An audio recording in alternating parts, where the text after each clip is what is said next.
Nakakuha na ng San Miguel ang solo lead sa PBA Philippine Cup matapos talunin ang Barangay Kangkong, Ginebra. Ang Barako Bull naman nakalusot sa pagsabog ni El Granada. Balikan natin ang mga aksyon sa ulat ni Lynn Olavario. Maagang umarangkada ng double digits ang Barako Bull kontra Meralco sa PBA Philippine Cup 32-21. Pero ang Bolts na wala pang panalo nagpamalas ng sense of urgency sa panguna ni Gary David na kumana ng 19 points sa first half. Naidikit nila ang laro sa halftime 56-52. Sa pagtatapos ng ikatlong yugto, naagaw ng Meralco ang kalamangan matapos umarangkada ng 11-0 run 82-77. Sumagot naman ang Energy ng 15-2 run sa umpisa ng fourth period para muling umabante ng 10, 94-84. Nanguna sa atake si Josh Ubizdondo na nagpakawala ng 13 sa kanyang 24 points sa yugto.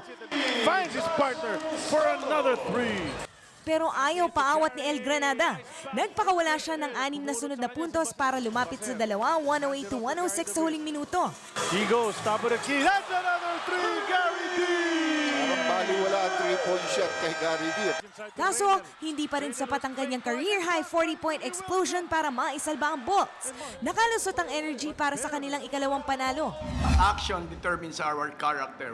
This is a character game for us, no? Ang Bolts naman nabokya pa rin sa 4 na laro, naniniwalang makakaahon din. Kulang pa. Siguro kailangan pa ng 43 points para manalo.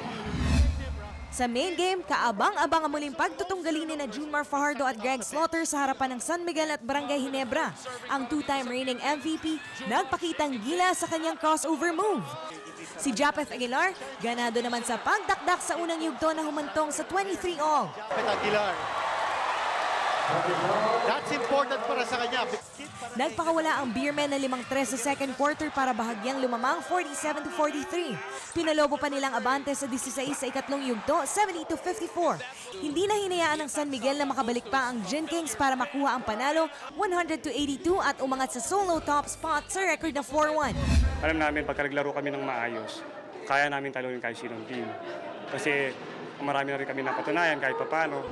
Sa matchup ng longtime rivals, tinalo ni The Kraken sa kanyang 22 points at 14 rebounds si Greg Zilla na may 21 points at 11 board.